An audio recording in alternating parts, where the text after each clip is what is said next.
So, ito nga pala yung maglilipat na kami ng bahay. So, ayan, nag-iimpake na kami dyan. So, nakita nyo naman guys, marami kaming gamit. So, yung iba nga pala dyan ay dinispose na namin kasi nga hindi na rin naman namin gagamitin. So, yung iba dyan na damit, ang inatana ng mga bait, ayan, natatandaan nyo nung sa unang vlog ko, nakagat pa ako ng daga. Dahil kakalinis ko dyan, kakaligpit, kakaimpake, so, possible na nabulabog ko yung tirahan ng daga. So, yun, kinagat ako ng malala and nagpa-inject ako ng anti-tetano kasi nga medyo nilagnat ang lola nyo. So, ayan guys, sinama ko nga pala yung Junakis ko dyan kasi pupunta kami ng SM Aura sa aking Frenny. Medyo kasi hindi ko masya yung aming pang daw ng bahay, so kailangan kong magsanla ng very light ng aking ATM. So yun, for the first time kasi talagang gipit ang lola nyo. Ang hirap kasi guys, sobrang mahal ng ng inupahan namin. So 6.5 siya a month.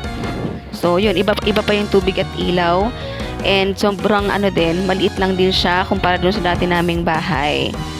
Ayun, so ang advantage naman sa nilipatan namin ay syempre maganda, tiles, so finish talaga yung bahay. Ayun, disadvantage naman is sobrang mahal nga, so 6.5 a month, and hindi siya ganun kalakihan, hindi talaga kumasya yung mga gamit namin. At the same time, mas mahal yung kuryente, yung tubig, kasi yung tubig dito is per cubics is 82 pesos.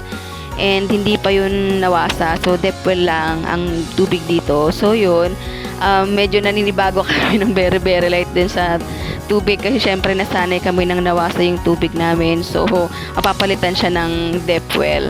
So ayan, kita nyo naman nakatiles pa yung bahay. So sobrang sikip nga lang, talagang hindi namin alam kung paano pagkakasyahin yung gamit. Ayan, actually hindi pa pala nalinis yan bago kami lumipat kasi sobrang rush talaga yung paglipat namin. As in, nung 7, ayun, sinanla ko na yung ATM ko kasi nga kailangan na naming lumipat.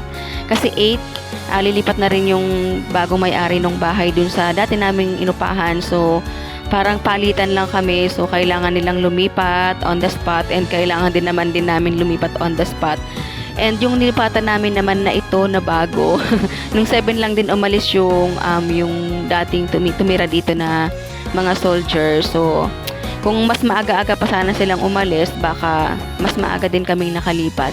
So, kaya lang syempre, dahil nga rush kaming naghanap ng bahay, rush kaming alam mo yun, nung sinabi ng may-ari na ibibenta na yung bahay namin, so parang 1 week lang ata yun na may buyer na kaagad, and then naka-settle na kaagad sila. So, ang nangyari, sobrang rush talaga. Kaya ayan, pumasok pa ako dyan guys kasi syempre hindi nga ako pwedeng umabsent. So ang ginawa ko, nag-change off ako dyan para kinaumagahan linis na lang.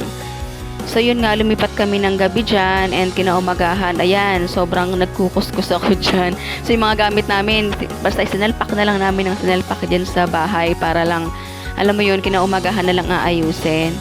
And nung kinaumagahan nga na nakita ko, sobra talagang alikabok, sobrang dumi. So ayan, dahil ang liit-liit ko, ang lalaki ng pader dyan, ang tataas ng mga lagayan ng mga dyan. So ginawa ko, ayan, kitang-kita nyo guys, nakapatong ako sa may lababo. So kinukuskus ko yung mga bawat sulok. So ayan, medyo pagoda talaga ako dyan for today's video, no? Pero kailangan talaga kasi nating, alam mo na, linisin. Sabi kasi nila, pag marami yung bahay na nilipatan mo is malas daw yun. Sabi nila yun. So, yun. Syempre, din, kasi syempre parang ma-adapt mo yung negativity ng bahay. So, sa aking pananaw, ganun.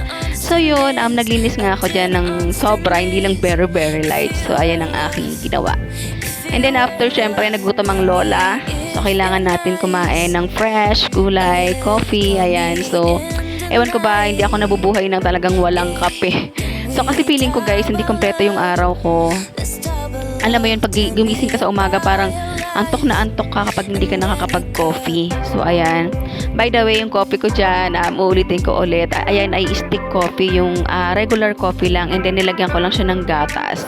Tapos yun, itong ko na to is medyo random, random video na to. So, yung mga sumunod-sunod pang araw, ayan, so, pinagsama-sama ko na lang siya guys. Ayan. sobrang hirap guys maglipat kasi syempre alam mo naman unang-una yung budget natin. Ayan, syempre yung oras, yung alam mo yun, yung hassle sa paglilipat. Ayan, sobra. Tapos syempre panibagong pakikisama na naman, ambience ng lugar, ganyan. So, medyo sobrang hirap talaga sa akin kasi gawa nga ng medyo malayo to. Madalas akong nalilate kasi nag-a-adjust ako dun sa pasok. At the same time, pati yung mga estudyante ko medyo lumayo din dun sa school nila. So, kung dati lalakarin ko lang yung labas ng mga 10 to 10 minutes papunta sa sakayan, ngayon nasabi natin ng mga 20 minutes papunta sa sakayan. So, ang naman kasi sobrang magastos kung sasakay ka ng tricycle. Ang mahal-mahal ng tricycle dito guys. So 30 palabas.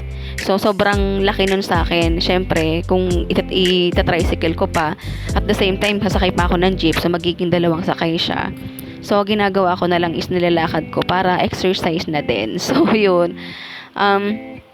Mahirap talaga guys, sa mga katulad nating mahirap yung walang sariling bahay. So sana pagdating ng panahon, makabili kami ng bahay o ganun kung iloloobin man ng Diyos. So yun lang muna guys for today.